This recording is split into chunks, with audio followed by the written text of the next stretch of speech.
Hey everybody, I'm Tyler Wysong. Thanks so much for checking out my channel today. I think it's a pretty universal thing to think of the brightness or the ring of your voice to be perceived forward and in front of your face. And I'm not saying that there's not truth to that. I have found that it's helpful to center the ring of your voice, or that higher frequency buzz in your voice, to center that more so in the nasopharynx area, or the place right here kind of between the TMJ joints, just in front of the ears. So there's a couple good reasons why I like to do this. The first reason is historically some of the greatest methods, including the bel canto singing method, would talk about the true mouth of the singer is the pharynx. So this idea stays true to some of the historical teachings of great singing.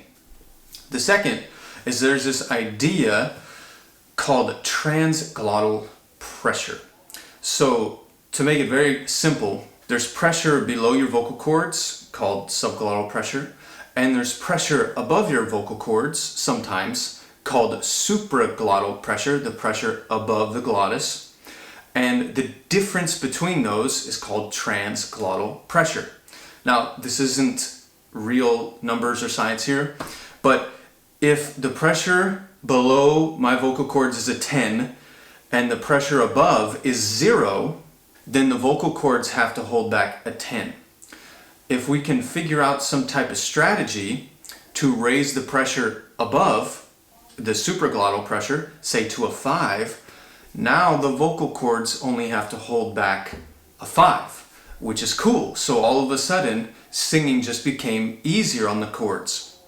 And because they're not holding back as much subglottal pressure, they're freed up to do other things, like change pitch, and all these other things that we need them to do, like vibrate really fast, and not just hold the air back in a grunt. So this idea of centering yourself, or really the ring of your voice, in the nasopharynx tends to help this situation happen by raising the tongue dorsum a little bit, that back part of your tongue. Now, you don't need to micromanage your tongue, and you don't want to do that, but encouraging the ring to happen more in this area will take care of that micromanagement for you. So it's helpful to experiment with a resonance that a bright ring that is in front of the tongue and mouthy versus in the spot that I want you to do it, and more so in the nasopharynx. And just to be clear here, just because we're feeling ring in the nasopharynx area doesn't mean we're going for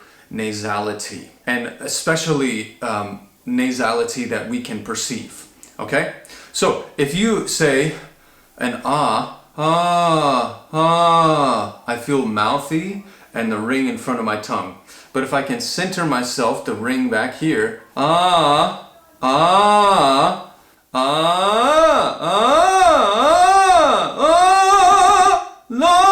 time coming, but I know. Then, if you're centered in this spot, we're getting the advantage of that transglottal pressure difference, lowering the pressure that the cords have to hold back. So this is really, I think, huge, because it's taking the idea of all these semi-occlusions that we do for vocal warm-ups.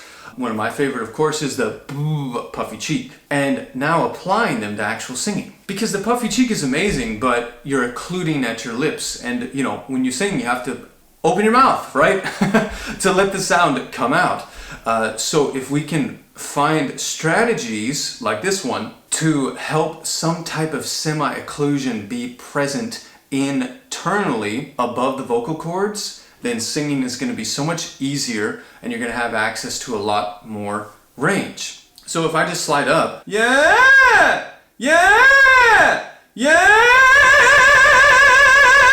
that's a pretty full, I believe it was a high C. That's a pretty full sound up there, but it feels very, very easy. And I feel lots of high ring. When I start going higher, I still feel centered in this spot. I almost feel a sense of like a helmet of resonance above my head. It's just an imagery, but I do feel that. And when I feel that, I know that I'm doing it right. So I think a lot of us voice teachers, including myself, at times kind of hate on imageries, but I think they're really important.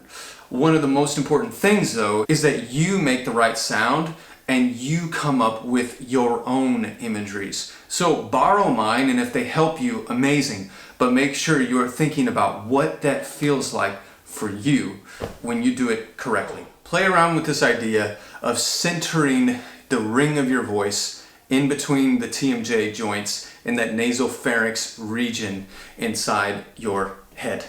And I really hope this helps you sing with more range, power, and freedom. If you did like this tip, please give me a thumbs up, give me a like, and if you haven't yet, hit subscribe to my channel because I have a ton more videos just like this one coming your way. Until next time.